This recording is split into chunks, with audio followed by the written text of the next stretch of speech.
June meeting of the Iredell-Statesville Schools Board of Education to order. I'd like to welcome all of you here tonight.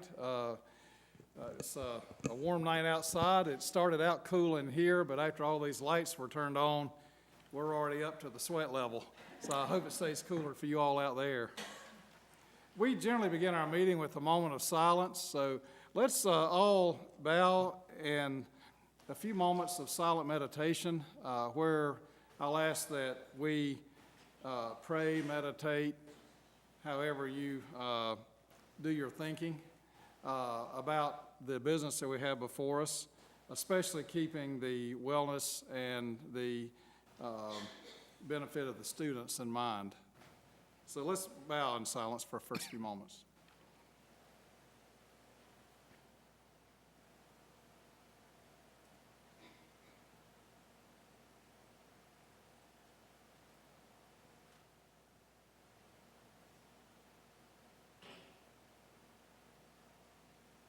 Thank you. Let's stand for our Pledge of Allegiance.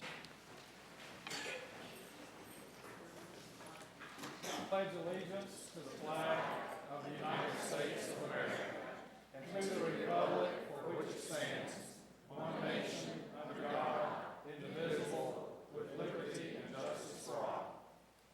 Thank you. We'll begin our meeting with the consent agenda tonight. We first have, under the administration, item A, the budget amendments. Ms. Melissa White. Good evening, board members.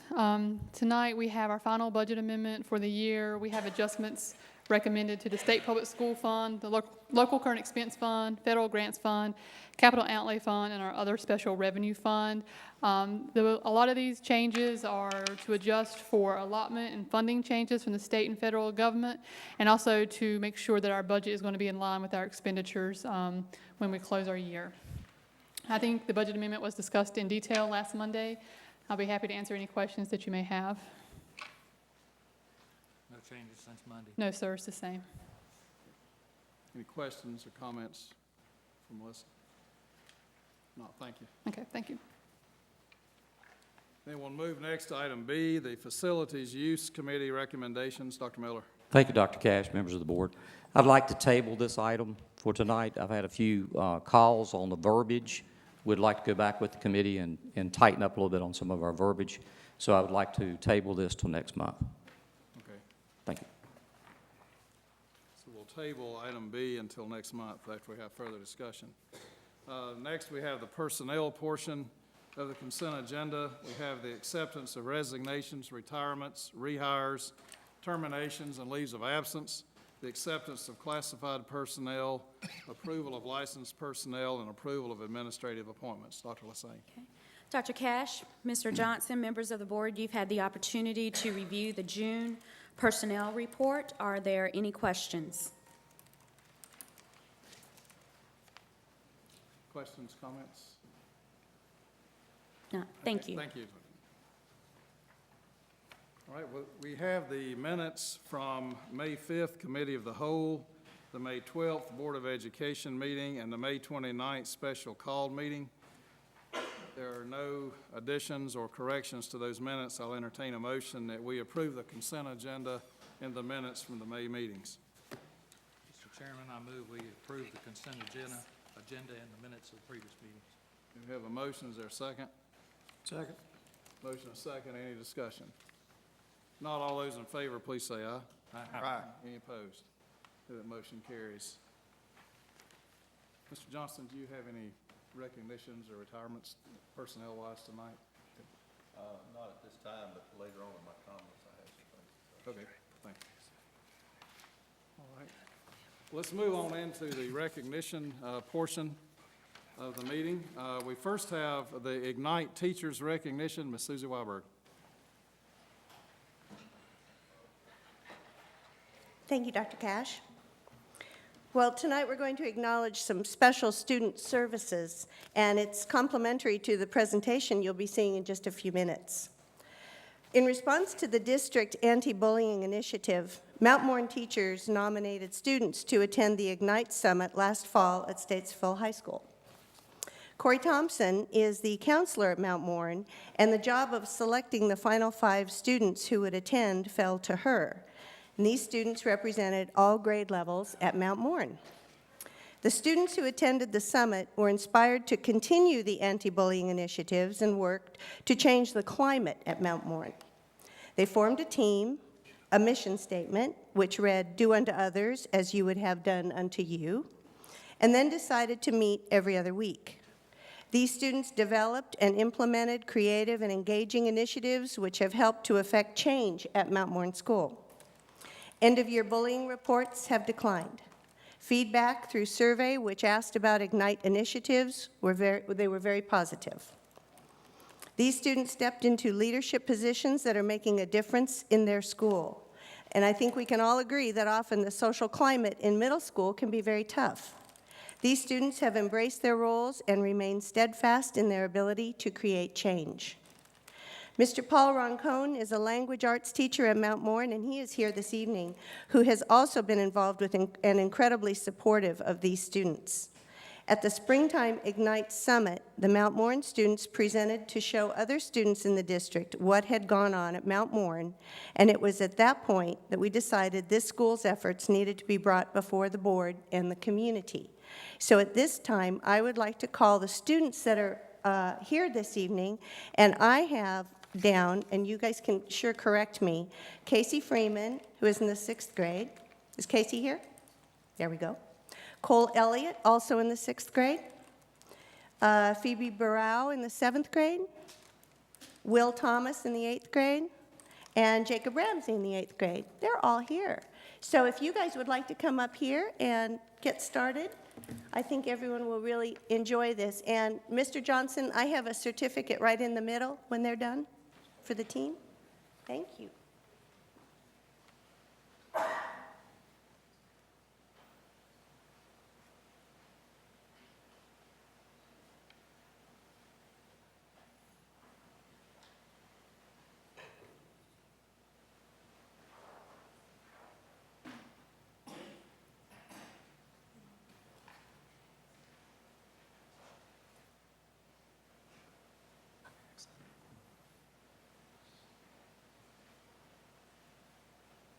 Hi, we're the Mount Morin Ignite team, and I'm Will. I'm Cole. I'm Jacob.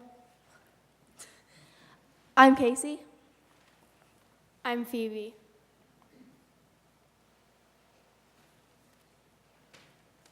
When we came back from the first Ignite Summit, we knew that we had to test our school climate. We remembered the video that was shown of the Post-it notes at the summit. We thought that this would be a good way to test our school climate. This helped us test our school climate by seeing if people took the sticky notes seriously or were just playing around with them. What we wanted to see was people taking the sticky notes off the walls and giving them to other people. If this happened, it would indicate a positive school climate. It would indicate a positive school climate because the sticky notes had positive compliments on them. We made over 500 sticky notes. When people passed compliments along, they were most likely bully-free. Some of the compliments were, "Great smile," "You're smart," and "You're awesome." What we saw was that most people were passing them along. However, some people were just sticking them all over each other's hair and clothing, and some were just throwing them away. This showed us that we had a few things to work on and that bullying was in our school. To help solve these problems, we did what the other group members are going to talk to you about.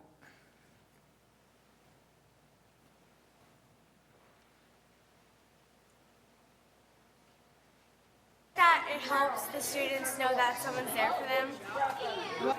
And they were like funny, and they were like really nice. Funny in a good way. It helped.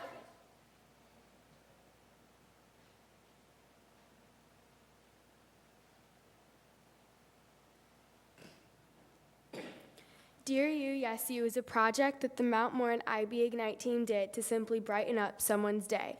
Dear You, Yes You is a poster we hung on the mirrors and stalls in all the bathrooms in our school. Each poster had a little tag on the end, and each tag had a compliment on it. Each person would rip off one of these tags or compliment to keep for themselves as a reminder of how wonderful they really are. They would then pass on the poster to the first person they saw. I think this helped our students because it just put a smile on their face for the day, and I know little things like this would make my day. This was a cool thing to do, to get everyone involved in making someone feel good, because each student had the opportunity to give a compliment to another student. Another activity we did was a bullying scavenger hunt.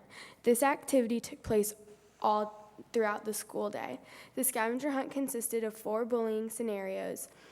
When you answered a scenario correctly, it would lead you to the next scenario, but if you answered it incorrectly, it would lead you to a dead end. This was such a big hit at our school that 3 people missed their bus to finish the scavenger hunt. I think it helped our students because it taught them how to handle bullying situations that they might not have known how to handle otherwise.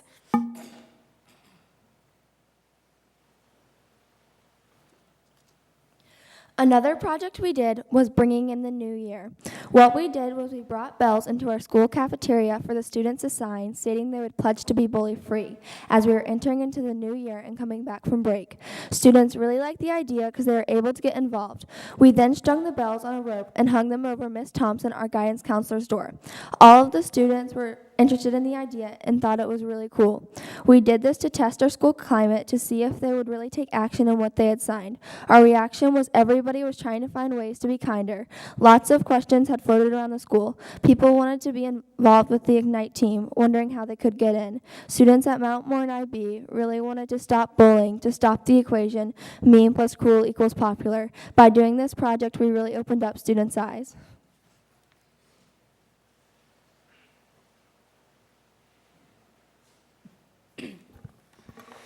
The MMIB Ignite team has had great success at our school with many anti-bullying initiatives. I'm here to talk to you about one of them. The Don't Speak Hate posters. The message of the poster was Speak No Hate. The posters featured the faces of the Ignite team with tape covering their mouth. Written on the tape were the most common targets for bullying: ignorance, hate, homophobic, racism, and cussing. More specific words were written around us to further describe it, such as gay, stupid, fat, dumb, and ugly. The posters were a success with many positive comments. At first, I thought there were going to be people bullying us for it. That only happened once, and you can't change that. There will be those people who just have a bad attitude. Haters gonna hate. There will always be that person who pushes you in the hallway, or puts ice on your shirt, or will even abuse you. The thing is, we all have things wrong with us. What we have to do is stand up for ourselves when people offend you. Sometimes I go a little overboard with defending myself even after the conversation is over. Again, we all have problems, but what we do with them is up to us. It meant a lot to the Ignite team when the posters went up. Everyone was talking around about them. It was really cool.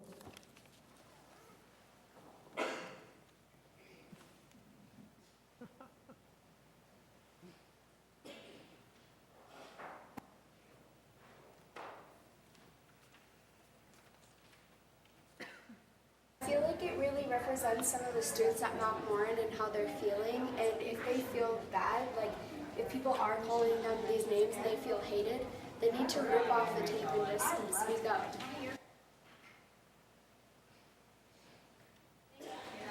I do think it affects how the students are behaving because they're seeing this and seeing all these names, and so they think, wow, who would ever say something like that? So they treat each other better.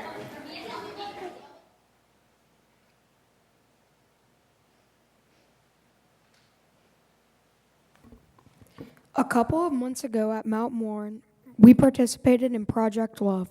For $1, you could create a tile with a message of hope in any way you wanted. You could get creative with it. The tiles are going to be put up on a wall in Mount Morin.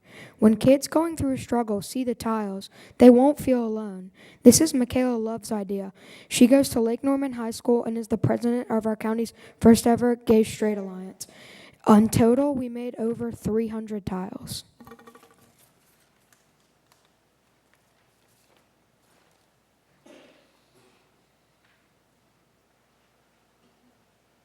I think that when it gets put up, it's gonna be really pretty and it's gonna help everybody out there who's getting bullied.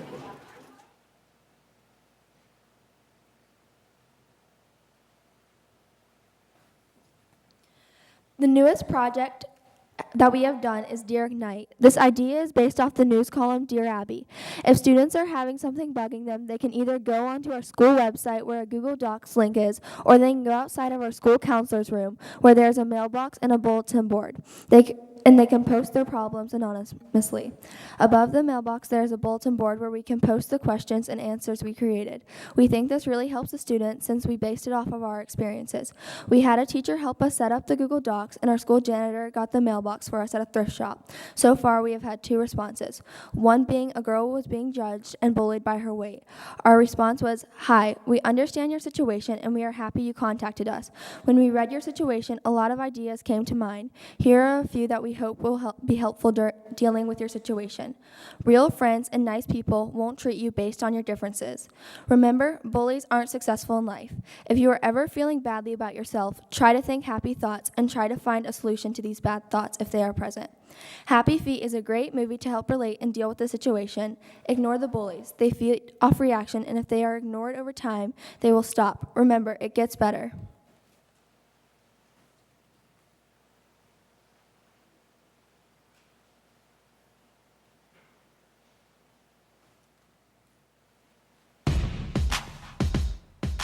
Inspires people to stop bullying. You can be amazing, you can turn a phrase into a weapon or a drug. You can be outcast to be the backlash of somebody's lack of love. Or you can start speaking up. That and let all the kids that are being bullied come out and feel something. Kept on the inside and no sunlight, sometimes a shadow wins. I wonder what would happen if you say what you want. That is really cool because I've been bullied before, and it was really tough because some of them, like, I knew them since I was in kindergarten, and I don't want people to feel the same way as me. It's really good. I wanna see you be brave. Just wanna see you.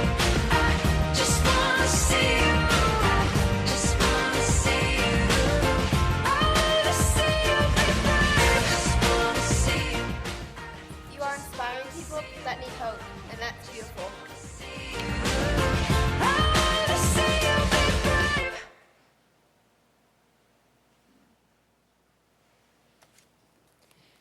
A beautiful quote from one of our Mount Morn students is,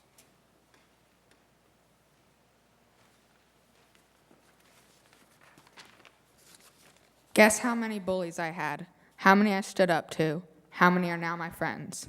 Hint, all are the same number. Forgive and in time forget.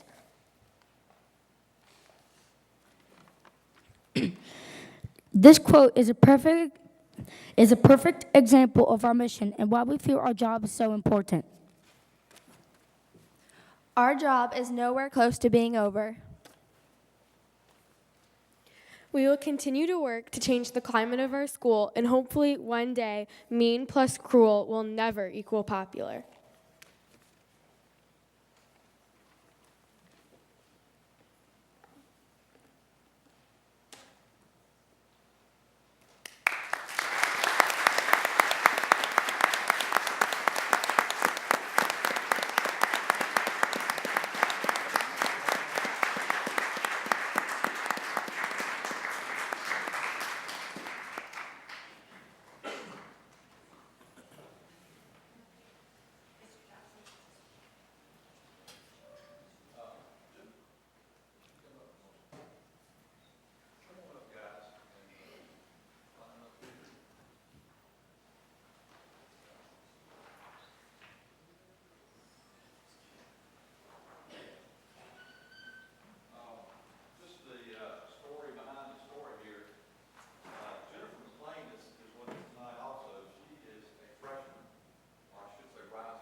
It's going to be hard to follow that with the rest of the meeting.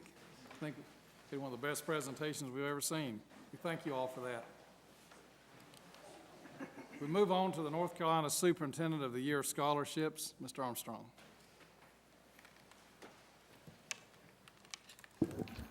So, good evening, Dr. Cash, members of the board, Mr. Johnson.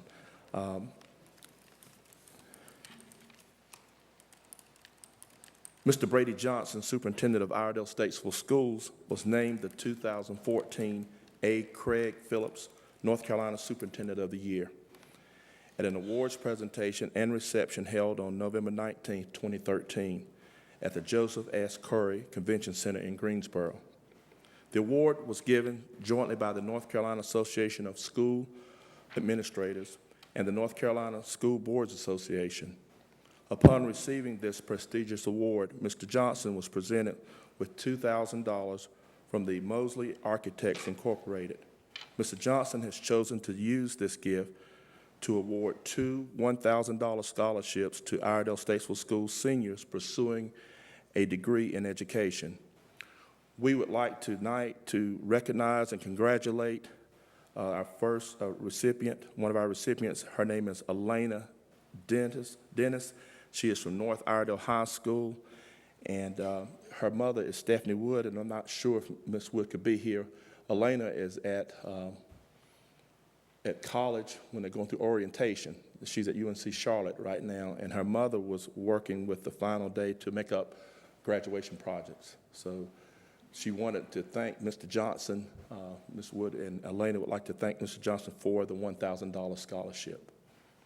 And our next recipient is here, is Ms. Sarah Stanford from Visual and Performing Arts Center, and she is selected for one of the North Carolina Superintendent of the Year scholarships of $1,000. So if Ms. Sarah Stanford and her family is here, if you would please come up.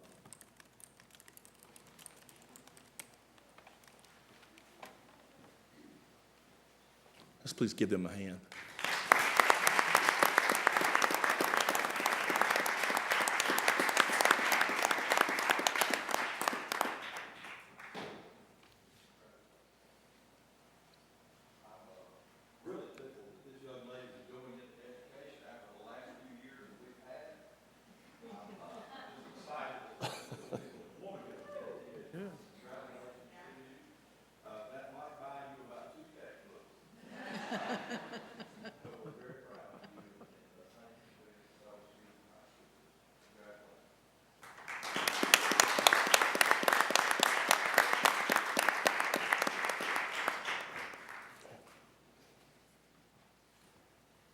Next, we have the middle school soccer recognition. Again, Mr. Armstrong. Okay, thank you, Dr. Cash. We would like to recognize and congratulate the following middle school athletes, teams, coaches for their outstanding accomplishments this school year. The following teams were the season champions in soccer.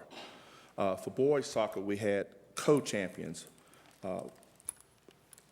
Brawley Middle School, they could not be here tonight. They have their own awards tonight at Brawley, but they were co-champions with West Iredell Middle School, so we should have representatives from West Iredell Middle School.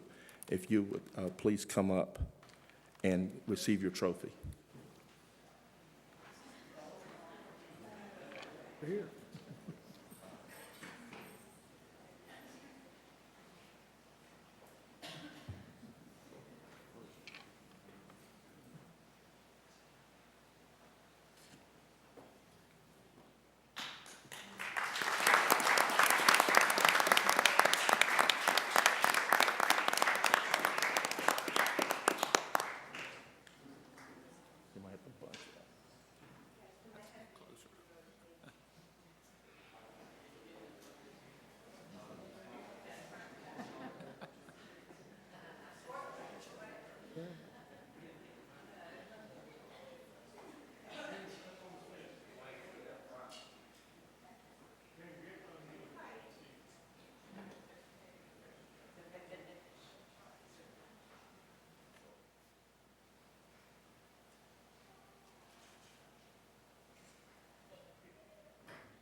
Thank you.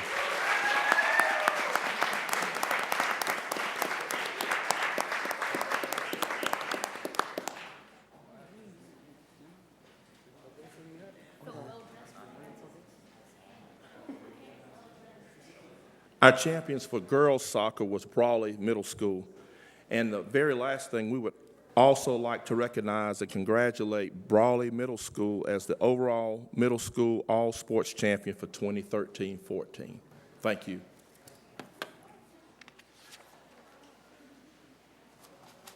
We'll move next to the Technology Teacher Leadership Academy Level 1 recognition. Dr. David Blattner. Dr. Cash, members of the board, Mr. Johnson, thank you. This is the first year the Technology Department put together the Technology Leadership Academy, Level 1, that was geared for elementary school teachers that were not so comfortable with the use of technology in their lesson planning. I'd like to say we'd like to bring them in and love them because they did a great job. And these teachers attended 6 sessions after school, and the workshop, they participated in a book study which was Cool Tech Tools for Lower Tech Teachers. We thought that was a good one to do. We were kind of worried about the title, if it would be insulting to them, but they really liked the book and kind of went through the different types of technologies and gave them ideas of what they can do in the classroom. The instructional technology coordinators designed and conducted the courses, and they used Edmodo in which to interact, which is something we want to model for the kids, and help them and guided them on the projects that they did. So they attended the classes, they did the book study, and they also had to put together a technology-infused lesson for their students. We were excited to see their growth of technology. We do have a short video that I'm going to show you of some of the stuff that they have that they did because they presented to their peers at our last meeting. The first one you're going to see is if you've ever heard of it just went on my head, but Khan Academy. It is where this gentleman decided he was helping his cousin or his nephew, and so he created YouTube videos of how to do math problems.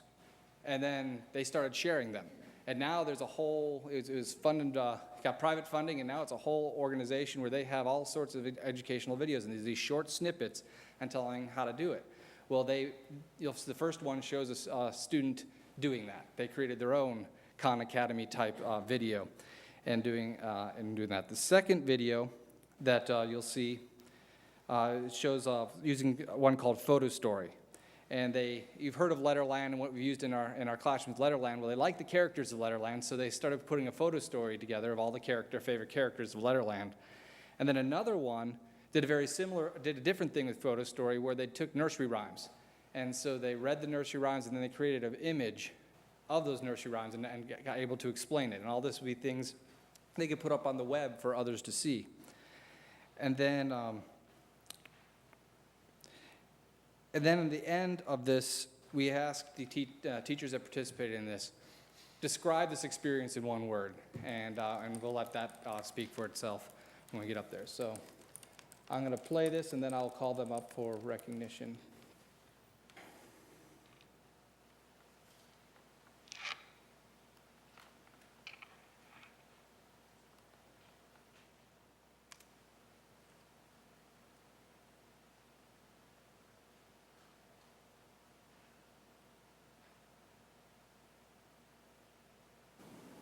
Today we will be learning about subtracting mixed numbers without regrouping.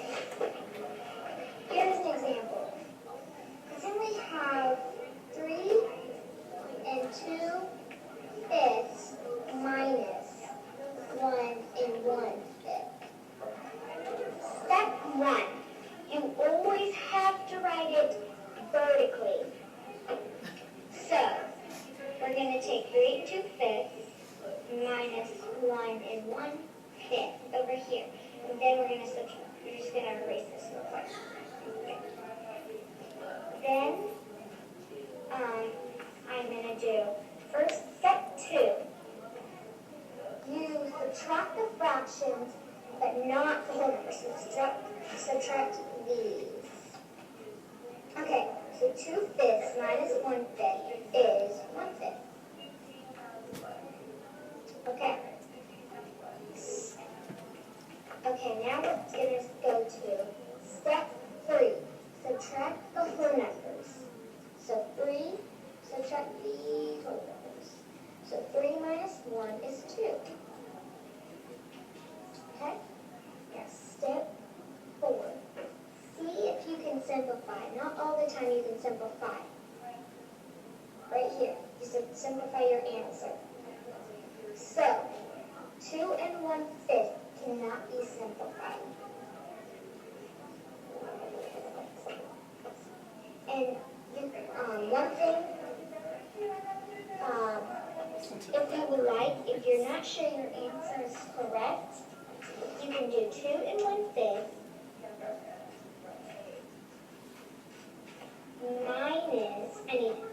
added to, you're going to change this to 2/5. So 3 and 1 1/5. Add it to 1 1/5. You're gonna take it and write it upside down and then change the minus to a plus. So 1 1/5. You add it. So remember, add the fractions. 1 1/5. 1 plus 1/5 equals 2/5. Then add the whole numbers. 2 and 1 equals 3. 3 and 2/5. Now, right here, see your answer. Look at that. Is your answer the same as this one right here? Yes, 3 and 2/5 is the exact same thing as 3 and 2/5. So now, I'm going to rewrite the question. 3 and 2/5 minus 1 and 1/5 equals 1/5 with 2. 2 and 1/5. So that's how you can mix numbers without regrouping. Have a nice day.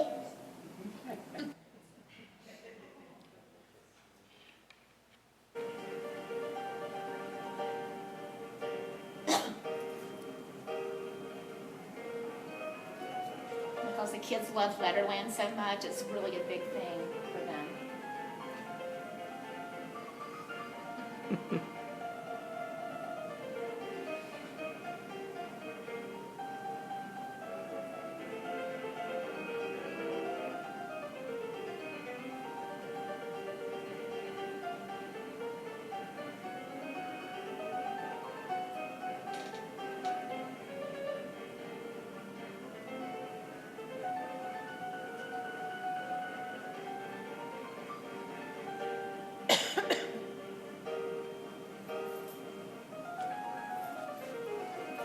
My name is Wyatt. I'm going to tell you a nursery one.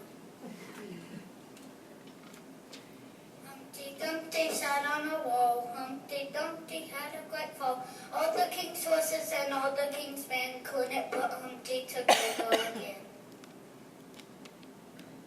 Humpty Dumpty is sitting on the wall, and then all of a sudden he fell.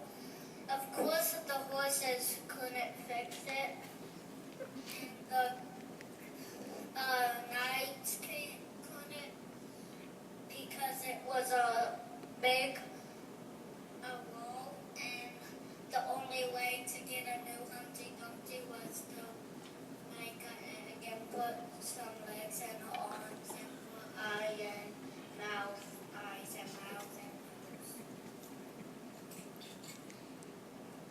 Humpty Dumpty sat on a wall. Humpty Dumpty had a great fall. All the king's horses and all the king's men couldn't put Humpty together again.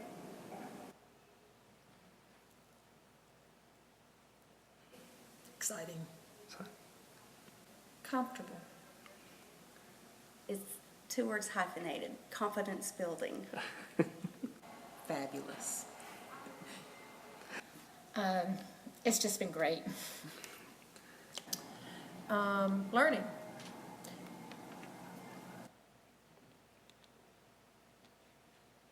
And you can see all the different tools they used in creating their lesson plans.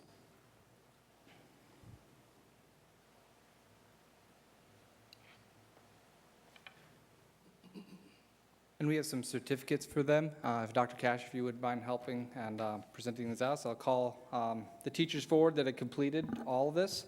Mahasin Alamin from Cloverleaf Elementary. Dawn Arnett from Cottle Creek Elementary. Judy McDade from Lakeshore Elementary. Jenny Blevins from Lakeshore Elementary. Deneen Wells from NB Mills Elementary. And Sherry Morris from Lake Norman Elementary. If you please come forward so we can recognize the work that you've done. And congratulations.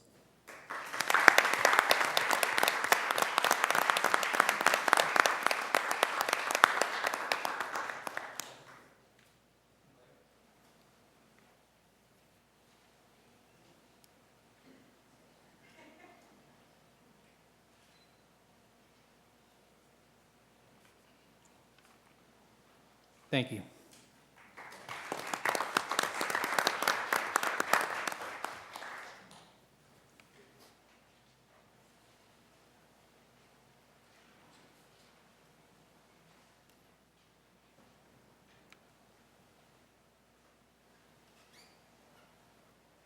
This time we have another special recognition, and we would like to honor and recognize our retiring board members. As I speak, I'll ask Mr. Brian Shoemaker and Mr. Bill Brader to come forward and to stand in the front, and I'll ask our other board members and Mr. Johnson to come stand behind them with me. Also ask Mr. Keith Williams to come forward. He's a member of our school board that retired after the last election 4 years ago, and we'll make a recognition of them.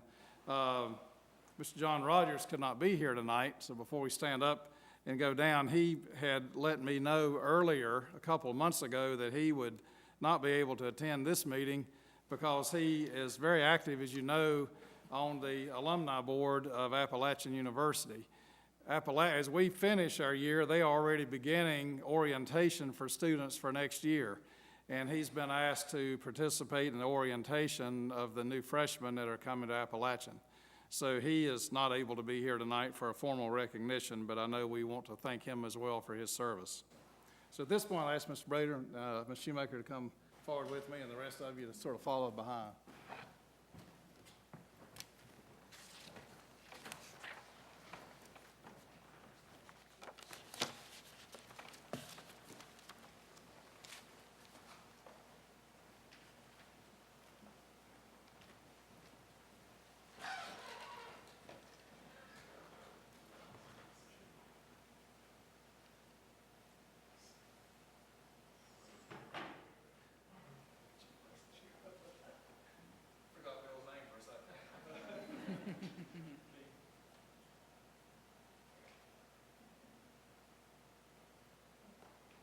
These plaques are just something for them to put on their desk and remind them of the work and the dedication that we certainly as a community appreciate.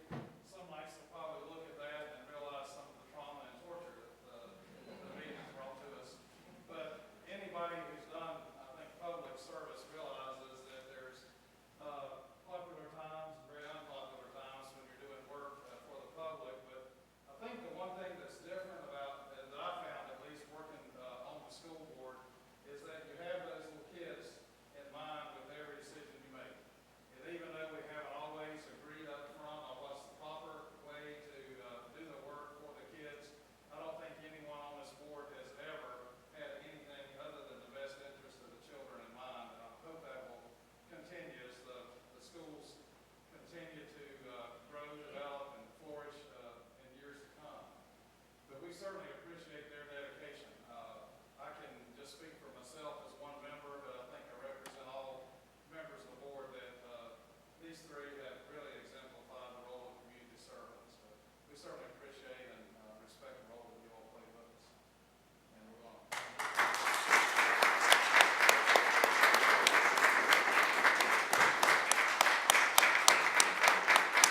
Before we resume our agenda, Mr. Brader asked me earlier if he could make a couple comments after the recognition, and I'll offer the same to Mr. Shoemaker if he would like to, or Mr. Williams, either one.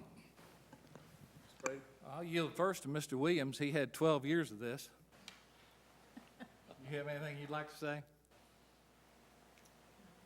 Actually, I'm kind of surprised at this. I actually came to support Bill, John, and Brian. It was a pleasure being on board with these guys over the years, and David and Charles and Anna. I didn't have the privilege of serving with Chuck, but you know, as David said earlier, that it's been an honor and a privilege to be able to serve this community and to serve with these fine people, and knowing, as he said, we didn't always see eye to eye on things, but when at the end of the day, we always try to do what was best for all the kids and the parents and the teachers of the community. So it's been an honor and a privilege to share with us, serve with you guys. So I wish you the best. I say this much, you'll enjoy the time off because you won't get beat up today.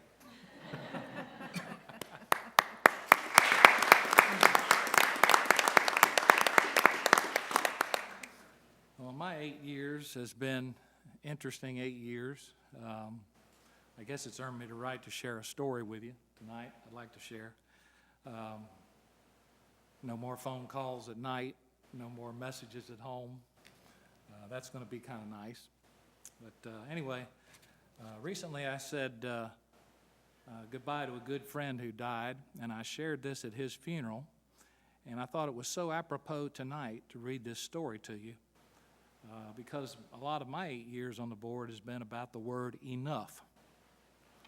And I think everybody here knows what I'm talking about. Do we have enough money to do this? Do we have enough people to do that? And so recently I came upon this story. Recently I overheard a mother and a daughter in their last moments together at the airport. They had announced the departure. Standing near the security gate, they hugged, and the mother said, "I love you, and I wish you enough." The daughter replied, "Mom, our life together has been more than enough. Your love is all I've ever needed. I wish you enough too." They kissed, and the daughter left. The mother walked over to the window where I was seated. Standing there, I could see she wanted and needed to cry. I tried not to intrude on her privacy, but she welcomed me in by asking, "Did you ever say goodbye to someone knowing it would be forever?" "Yes, I have," I replied. "Forgive me for asking, but why is this a forever goodbye? I am old, and she lives far away. I have challenges ahead, and the reality is that saying goodbye, and the reality is the next trip back will be for my funeral," she said. "When you were saying goodbye, I heard you say, 'I wish you enough.' May I ask what that means?" She began to smile. "That's a wish that's been handed down from other generations. My parents used to say it to everyone."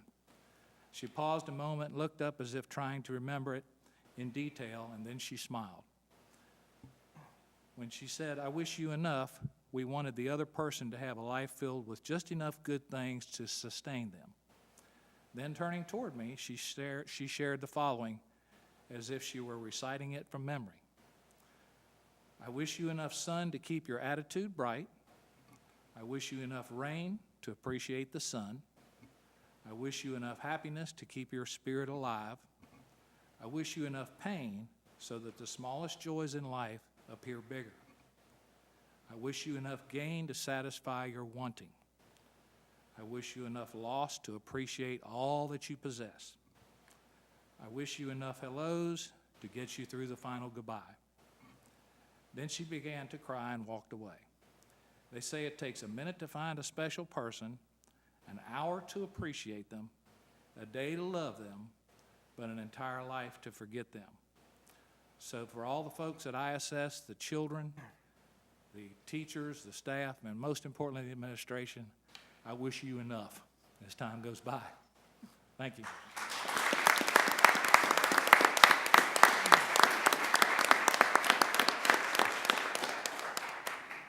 Thank you, Mr. Brader, Dr. Cash, members of the board, and Mr. Johnson, it's been a privilege to work with you the last 4 years. It's amazing how fast 4 years can go by.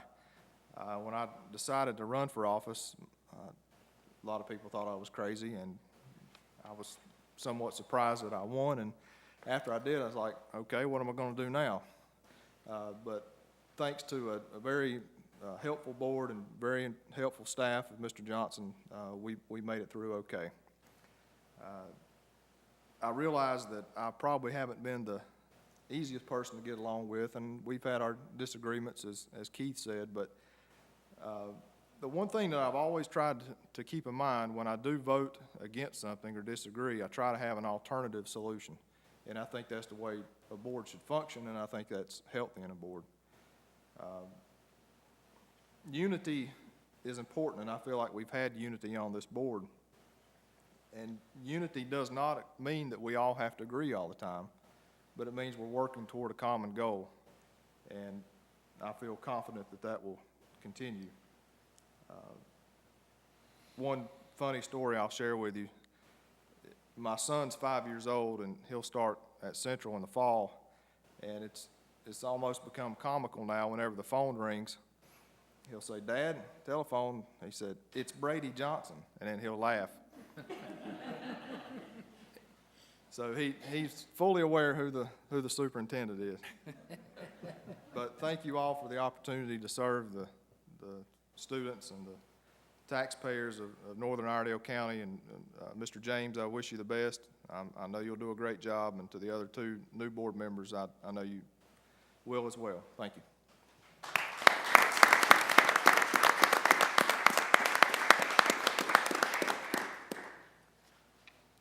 Can't think of two words that really describe our role here as a board, or any board serving the public. One is the enough, and one is the unity.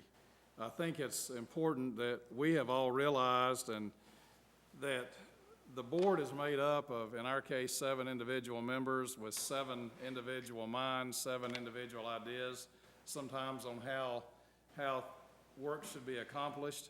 But I think that I can honestly say, in appreciation for the work that you all have done, all my fellow board members, but especially those that are leaving us tonight, that we have had our debates, had our arguments sometimes, had a lot of discussion, but when it's come down to it, we all have realized that we are not a board of 7 individuals that work as an individual in the community.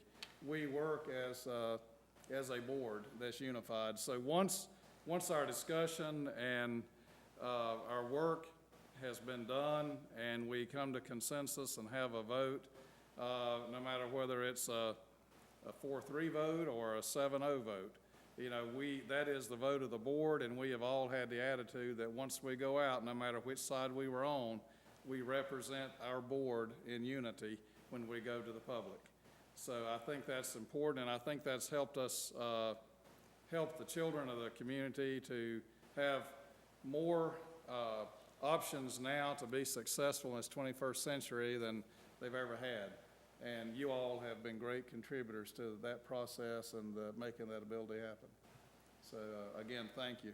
Your work's not over, as I understand it, till the end of the month, and we'll be recognizing our new members, getting them sworn in, first meeting in July, as I understand. So although this is the last official meeting, we still have work to do, and you're not out of your seats yet tonight. We've still got work to be done. So we'll move on with our consent agenda, or non-consent agenda.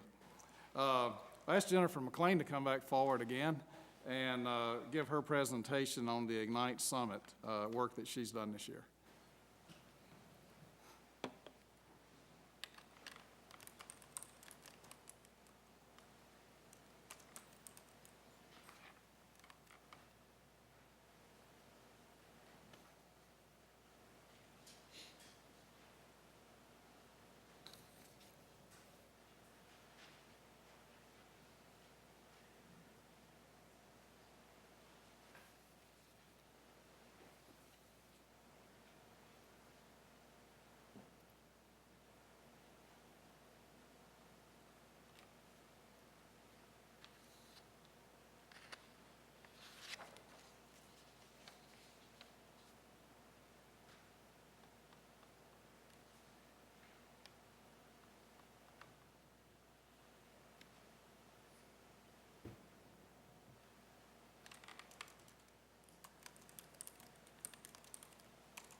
Hello. I would like to tell you how proud I am of the IB kids. They had an awesome presentation. I was very happy with their presentation at the summit, and it was good to hear it again tonight. It's exactly what I had hoped the schools would do. They really took my vision and embraced it and made it their own. We had another spring summit. It was in April, which was the second summit this year, and we had many great presenters. We focused on bias this year because I pay attention to what goes on in the schools because I am in there and I can tell what goes on and what's an issue. And it really made an impact on me, some of the things that I heard in the lunch line. And some of the things were bias. You know, they put tags and stereotypes on people. And I want to break that. We had awesome presenters. In the morning sessions, we had 3 speakers. Nicholas Wharton talked about biases that we all might have and not even be aware of. Glenn Ushery talked about success without excuses. Edwin Gill came back and spoke about how bullying impacted his life. Statesville High, VPAC, Mount Morin IB, Lake Norman High School, and Brawley Middle shared out.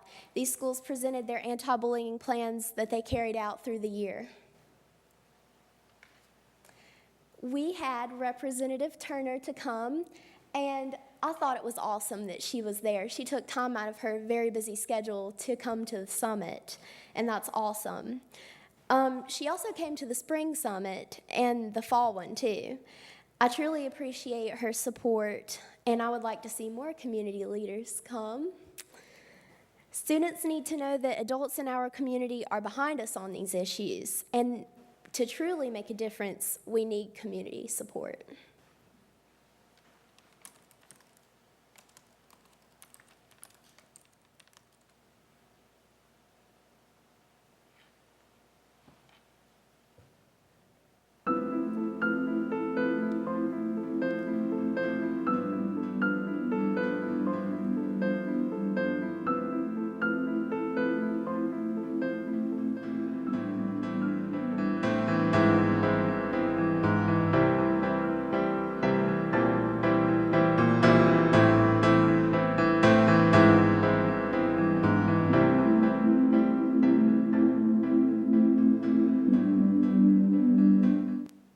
That was one of the PSAs that we showed during the day, and I think it really leaves an impression because you can see those things.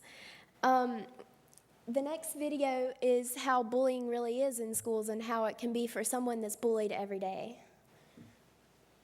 Okay, everybody open up your books to page 1 and get how long you're going! Get out of here! There, little guy. Here, go away!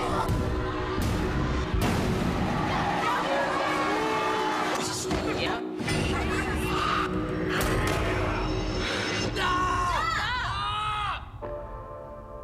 Please stop the noise. Please stop the anger. Please stop the hatred. Please stop the bullying. We challenge the schools to make public service announcements. Schools have won Grammys and even Emmys for these in other counties. Wouldn't it be awesome for one of our schools to have a Grammy or a Emmy? That would be awesome. We want this to be more than just posters. We want to make a real impact. So that's all the kids. There's probably even more that you can't see, but as you can see, we've reached tons of people. If you can touch one person, and they can touch one person, and that person can touch one person, we can reach everyone, and we can truly make a difference and eradicate bullying. So if we can get every school to fully commit and implement their anti-bullying plans, we're going to have an awesome school system that's even better than what we already have. The Faces of Diversity is a project that we had, and I think it truly made an impact. We have an 8x8 at Statesville High School in front of the auditorium, and Edwin Gill is coming back to make a 4x4. That was part of what was in the contract. And so We're hoping that when he does craft the smaller one, that it will go on tour to maybe the legislative building or the Department of Public Instruction and eventually make its way to Washington, D.C. to bring awareness of the state, national, and international issue. And I wanted to expand our initiatives. I want to reach more than just middle schoolers and high schoolers. Bullying oftentimes starts at the elementary school level, which is why I started visiting elementary classrooms. We can reach a tipping point where bullying is no longer socially acceptable if we start with younger kids. This is being done in other places, and we can certainly reach our goal.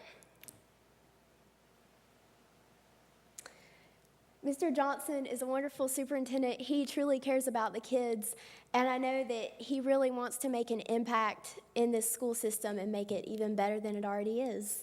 None of this would be possible without the support of Mr. Johnson. I want you to know that with his wholehearted support, none of this would happen, because he is such a good person to help you take a great idea and make it happen. Thank you so much, Mr. Johnson, and thank you guys for your time.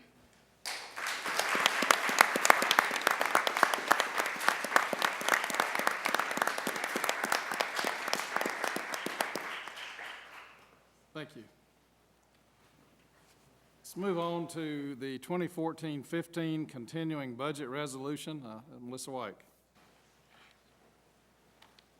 All right, thank you. As you know, we're required by state statute to have a budget in place by July 1st for the upcoming fiscal year.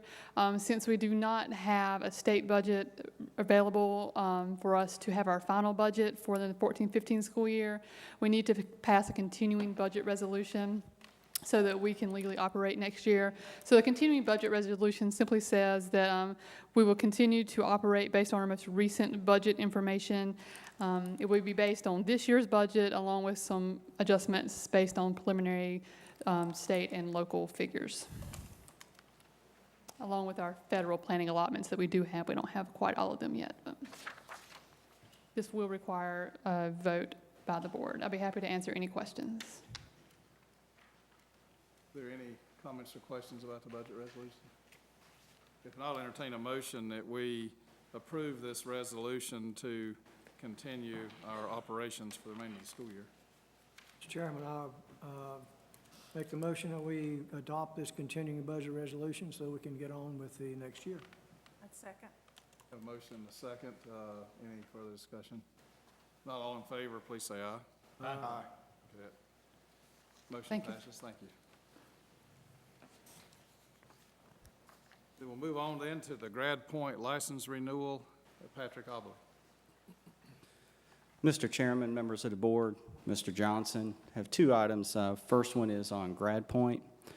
Grad Point is an online software that's utilized in our high schools. It is available for middle schools as well. We currently have 80 licenses for Grad Point. This allows our students to log into courseware that's online for credit recovery, to close academic gaps, course remediation. This has been a typical purchase that you've made the previous years.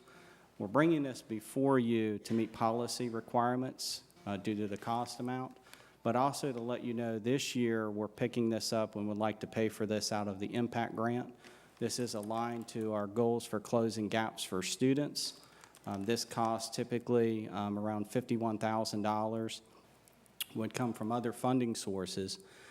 With the quote you have attached to this, those 80 licenses would be used primarily at the impact schools. Lake Norman High School, we would not be able to utilize these licenses for that location due to the impact grant funding requirements. We would purchase additional license to share with them. One of the great benefits of this software is allowing students to log in to pick up for pathways needed for completion of credits. The other benefit to the licenses being only 80 is we share licenses, and we have multiple students using the same license throughout their school day. So for instance, in a 4-period block schedule, 80 students could use the license first period, another 80 students second period, and so forth. And that helps reduce the number of licenses required. Mr. Armstrong is here as well. He has additional information on Grad Point. If you have any questions about its utilization the previous years, this again is just a renewal. Any comments or questions about the Grad Point license renewal? If not, I'll entertain a motion that we accept this recommendation to renew these licenses. Motion, is there a second? Second, Mr. Chairman. A motion and a second. Any further discussion? If not, all those in favor of the motion, please say aye. Aye. Aye. Any opposed? Motion carries too. Okay. You want to move on to the laptop projections for 2014-15? Yes, sir. The next item, I've placed a corrected copy at your desk this evening. This is on item V-B-2, our laptop projections. Just to make a clarification, we did not bring before you a vote last week. We had been monitoring our numbers for our students in membership the previous months, several months. Typically, your projections for the upcoming school year are made with your month 7 membership. That's what the Department of Public Instruction, Finance, and Business Services has used for many years.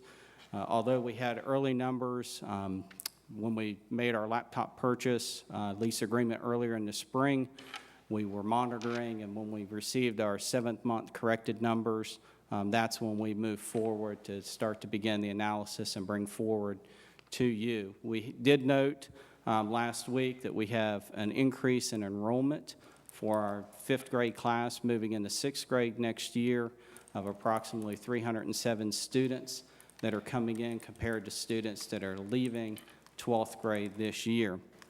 You did ask us to do further analysis and to bring back additional information to you. The number we're bringing back, and this is the recommended amendment and adjustment to the revised numbers that was in your packet, is 510 MacBook Air laptops, and what I'd like to do is walk you through how we get to these numbers. This also does include VPAC. Previously, we did not have the Visual and Performing Arts Center included, and one thing we have noticed and learned throughout this project is we are a system of all of our schools to be involved, and it's very difficult, especially on the campus of Statesville High School, when we have individuals with VPAC on the same campus with students that are part of the Impact Project to have access to the technology and resources. You saw some amazing things that students have been working on, creating and utilizing technology from the middle and the high school level. You heard from teachers in the elementary schools. And it's difficult to move projects forward and to bring our district together if we have different schools with access to different technology. So we included VPAC. That would bring all of our middle and high schools in alignment. The only students that would be excluded would be the CAT students that are in the virtual school, the iAcademy. On that location, they have access to technology, would not necessarily need the MacBook Air laptops. Our students at CCTL already have a one-to-one initiative there. So we would have, again, the rest of our schools within the district as part of the one-to-one initiative. The VPAC students and for their rollout would not be included in the impact grant, but we would be able to support them as we would the other schools. The second document has not changed. I'm going to pull up and show you the membership tables and walk you through the numbers for the projections. Based on 7th month, we had approximately 11,562 students in the district. This number here does include VPAC. And what I wanted to show as a comparison is the month 1 membership. At the beginning of the school year, at the end of the first school month, we had 11,738 students. That is a difference of approximately 1.5%. When we have a one-to-one initiative, what we're trying to project and target are the warm bodies that are going to be in our schools the first of the school year. We do know numbers fluctuate throughout the year, but when we start delivering laptops and we start initiating the laptop program, we need to ensure we have enough laptops for each of our students. We do know numbers, again, will adjust. And so that 1.5% is a key number. I looked at historical data both locally, I looked at data the previous years from the Finance and Business Services Department, and then I've also done previous calculations in another district from 2001 to 2006. And so looking at numbers, what we want to do is to anticipate trends. We also want to look at what seems to be consistencies. And then Ms. Bonham brought up a great question last week at Cal. Is there anything else like charter school enrollments that could play into the numbers that we're seeing? And I'm going to address that as well. But these are our basic membership numbers for our students. And so that target number, 11,562, with around 176 additional laptops for the fall semester. When we look at that grade 6 cohort, we created this little trend table for you here. Now, this is a little different than how you might read your spreadsheets and data going across, but this is a cohort of students here, 1,637 in the 09-10 school year. And if you follow that group to 6th grade, they're shaded here, that cohort bumped up a little bit to 1,646. And so that trend was about a 0.5% increase over the course of time. You look at the next year of 5th graders, 1669, they bumped up to 1699, increase of 1.8%. Then 1213, 1626, bumps down to 1575, and last year that was a drop of 3.14%. And looking historically, that's been one of the greatest drops. And I do think, Ms. Bonham, to your question, that probably did have something to do with students enrolling in charter schools.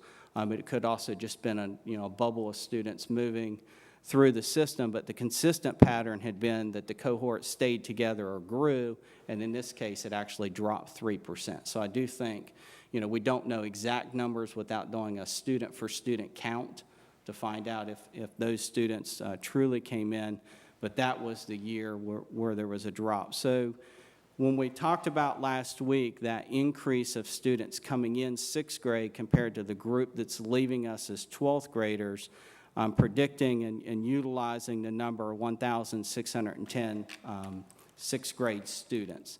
And that's important because when we talk about the number of laptops we need, this is the number I'm using. Any questions about the membership table or the trends just looking at that 5th grade going into 6th grade cohort? I just had a quick question. Is this similar to the formula we used to use when we had textbooks? I'm not sure about textbooks, but I do know I have the DPI planning allotment document here, and I know this is similar to the formulas they use for planning allotments for projections for the next school year. Okay, would have to get back to you on the textbook question. I'm not familiar with that. Another question I had was, someone brought this to my attention as well, is particularly like Langtree Charter, they do not have a high school. And there might be another charter down there. I think Pine Lake Prep does have a high school now, so we don't have to worry about that. But when some of those students reach the middle school age or the high school age, they may be coming back to us in the future. I don't know how far along they are, or if we're considering that as well. Yes, you bring up a great point. I mean, we need to monitor this continuously throughout the project, at least 2 to 3 times a year. I would anticipate this point being an annual decision, obviously bringing to you if additional technology needs to be purchased. But we certainly will be monitoring the numbers throughout the year because it makes a difference on the additional laptops we have as spares, but then also as students are transferring between schools or students that are coming in, we not only need to catch them up on digital ethics and our parents on the initiative as well, but making sure, again, that we have the correct number of laptops for students. This is a little bit off subject, but I was talking to a county commissioner today, and he told me that he was touring Mooresville High School, and the superintendent told him to go into this room, you'll like what you see. and went in there, and there was a class of students repairing laptops. And it said that once these students learn how to repair laptops, they'll go out and they'll be hired by HP and other people to do that for a profession. And he said the problem is with ISS that you all are buying the MacBook Air laptops, and they don't break. And they're not breaking, so we don't know what we're going to do about having a class on fixing them. So I thought that was worthy of getting out there and everybody hearing it to reinforce our selection of this particular device. So I just thought I'd share that story. It's a little bit off the Thank top. you very much, and I will share with the board, we certainly are looking at local course options and the ability to have our students not only assisting our technology department, but with the help desk and then certification as well for any of the technical programs, because that is a great opportunity. You have a great program now with the Brawley Middle School. We've met with their techno kids, and that's similar to what they do. They don't actually take apart machines that I'm aware of, but they certainly troubleshoot and help and assist, and it's a great resource. Don't let them take any new ones apart. No, please. not at all. Our technology staff has done well, and in fact, I will tell you, Dr. Blattner shared, many of our technology staff are now Apple certified, which is a great testament to the technology. Grade 6 here, this is the projected number. 1576 was the actual students we had month 7, and DPI has projected 1651. I used the number 1610. Now, again, this is a moving target. This is very difficult at this point in time because we're trying to pinpoint warm bodies, and that can change. It can change to individuals having opportunities and choice, although we believe this is the choice for them. I think this district is nationally recognized, and I have certainly been impressed now being a member of it, from hearing about this district to seeing the quality of work that's taking place. We do think we have many things to offer. But 1651, I'm not sure how they calculated or came to that number with a 3% drop last year. So I picked the margin, which is right on the number that I was using, 1610, which is about approximately halfway between the 1576 and the 1651. We do know there's a couple things happening in the numbers going through, especially with your group that's coming up behind. Notice that you have 1614 and 1300 projected with a bubble of students based on when they changed the kindergarten entrance age several years ago, and that bumped some students to a different group based on enrollment age. But again, 1651, we're going to use 1610 for our numbers, and I think that's conservative as well. So that's the DPI planning allotment sheet. And then that brings us to this table that we created for you, walking through the laptop projections. Month 7 membership, including VPAC, 11,562. That's our month 7 membership. The grade 12 students, just considering we carry everything over, we're going to lose 1,309 students based on that senior class. We're going to pick up 1,610 students in 6th grade. That 1.5%, I've added 174 additional warm bodies. Laptops for spares at the help desk, we've reduced that to 100. I mean, that is certainly below the minimal threshold. But what we've tried to do is be conservative and not over-purchase devices. But as you said, Mr. Brader, our goal is to have machines that don't have issues. And so, reduce the number of spares. But this is certainly, we recognize, below what is recommended for us. 48 laptops will not be needed for special populations. I believe the number I shared last week was 30.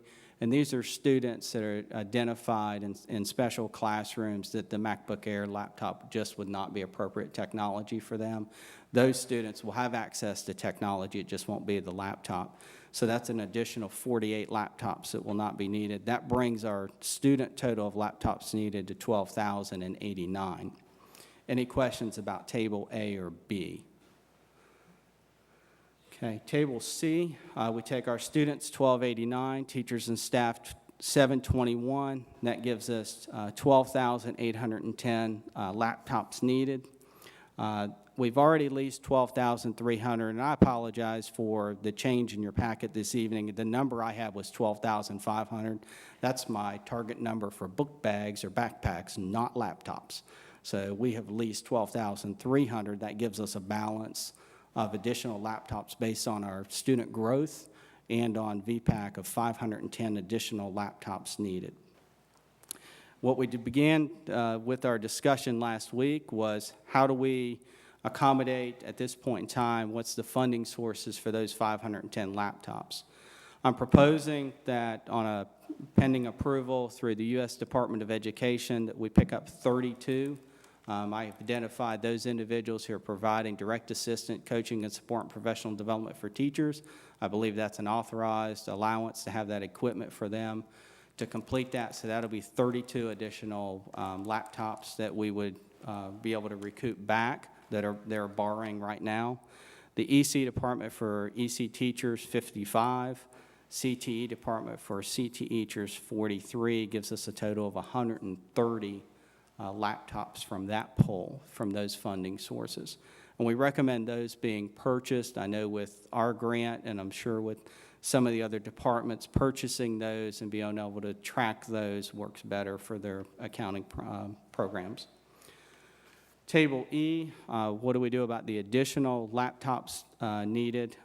The Lowe's grant, we proposed purchasing 121 laptops from it, converting, which is authorized textbook allotments, since we're looking at digital content, digital resources, digital tools, e-textbooks. There's opportunities out here for us to utilize those funds for devices. VPAC, there was additional funding that will be converted, which will allow us to purchase 30 laptops to assist with their deployment. Energy rebates or other funding, as I described last week, and that could increase. We're working and looking at energy credit and rebates, just like you get energy credits when you change your T12 lights to T8s or upgrade to high efficiency lights. Or bulbs, you can get energy credits, water heaters, there's other energy credits out there available. Computer and technology devices, there's also programs for that.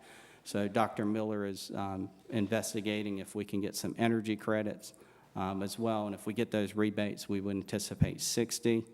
And then additional laptops to be purchased with other funds is 69, and I think that total count is 380, not 390. So there'll be an additional 10 there if one of those does not have the funding sources. We recommend purchasing those laptops for Table E. We recommend purchasing those laptops on Table D, and that's for two reasons. What Mr. Brader pointed out, I've utilized the MacBook Air for 7 months now. I have had one issue one time with that computer, what you would call locking up or freezing or have an issue. One time in 7 months. I cannot tell you I've ever used any other technology 24/7 and only had the computer lock up one time in 7 months. We anticipate these devices being utilized for quite some time, but buying those devices also allows us full flexibility by not paying additional payments or interest through a lease agreement, and it also gives us full flexibility for those devices in the future as well, and not build that back into what we had talked about before, residual value, et cetera. It's there if we need it, if that's what we would choose to do, but I could anticipate, utilizing these devices for years to come, or at least several years beyond just the initial 3 years. Most leases, you're looking at a 3-year agreement, but at this point in time, by the time we make this purchase, we recommend the administrative staff just making that a purchase for the district and not a lease for this quantity here that we're talking about. Any questions about Table D and E? And Mr. Johnson and Ms. White's here as well, if you have questions about the funding sources to assist me with the numbers. Let me go again, okay? I'm not easily scared, but this is like going through a haunted house to me. I've been scared now 3 times. One is when you say we need 510 additional laptops. I go, what? And I can sit down and do the math of what we generally said was about $800 a piece. That's a lot of money. So if I need 510 now for what's going to happen this coming year, then I get scared again when I go to Table D. I'm pulling from everything I can pull from to come up with 130. And then I go to Table E, and I'm pulling from everywhere else that I didn't pull in Table D when I get to Table E to cover another whatever, 300 and something. And that's more than 510, of course, but to try to cover what you say we need, we're pulling from every possible source that I can see. What's going to happen then, like she's talking about, when those seniors come back or those sophomores come back or a private school or a charter school closes or, I mean, we open another development of some sort. To me, that's just scary at this point to have these things not covered at this point. I mean, I don't know why I was thinking we would have all this covered at least this point. But right now, we're going into what I'm thinking is not even our second year, and we're looking for 510 additional laptops. There's probably not a question there. I'm just scared that we're pulling everything into this system, and we know it's a good system. We know it's a good laptop. We know it works. We know we've chosen the best one, but we are on an edge here in reference to funding. Mr. Kelly, Dr. Cash, if I may, Mr. Kelly, I certainly agree with you. The numbers we're talking about are known numbers here. These students are students already in the district. The students moving from 5th grade to 6th grade are already here. The students that are at VPAC are already here. I certainly take into account, and if we receive additional students, whether that's 100 students or more, because typically DPI does not do adjustments to your funding, correct me if I'm wrong, but unless it's 100 students. So once you start crossing that threshold, there's going to be additional funding for that. So if you have an additional 105 students, then we can expect funding to equate coming back for those 105 students. You would earmark or designate part of that additional ADM funding you're generating to cover the additional cost of any new devices that are needed if the enrollments go up. The second thing is, we know the state is certainly looking at funding opportunities and options and flexibility, just like the flexibility with the waiver for the textbooks, that schools and districts are moving to have digital technology for students, and there may be other funding that can be utilized for that. For instance, we are, at the limit with the amount of funding that we've put towards the laptops at this point in time in the grant. But we can go back and help and assist the district by the grad point license. That $50,000 that the district was paying for that could be used for other things that are necessary.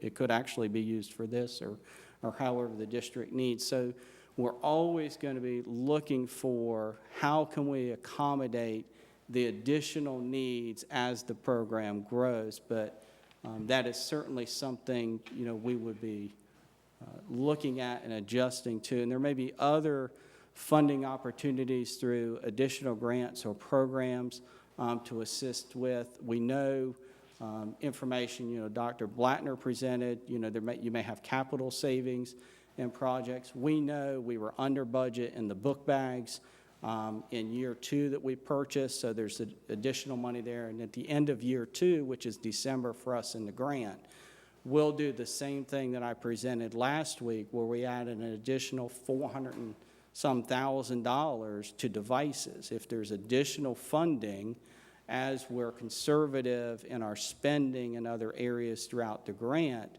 then we'll certainly continue to go back to cover the additional cost for the grant schools for the devices. I just can't do it at this point in time. So we're saying somewhat like we've done with Capitals and Dr. Miller, in which we're going to borrow, in this particular case, and ongoing right now, we're going to borrow from fund balance, and then at a certain time, we get that back from the lottery, which would cover it.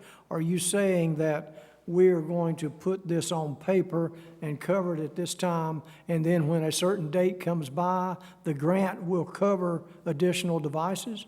I'm saying what you have here is the true numbers we know as of today with the funding sources for those. But what I've stated, previously is as we end each grant cycle, if there's additional funding that we can put towards the devices, we will continue to do that.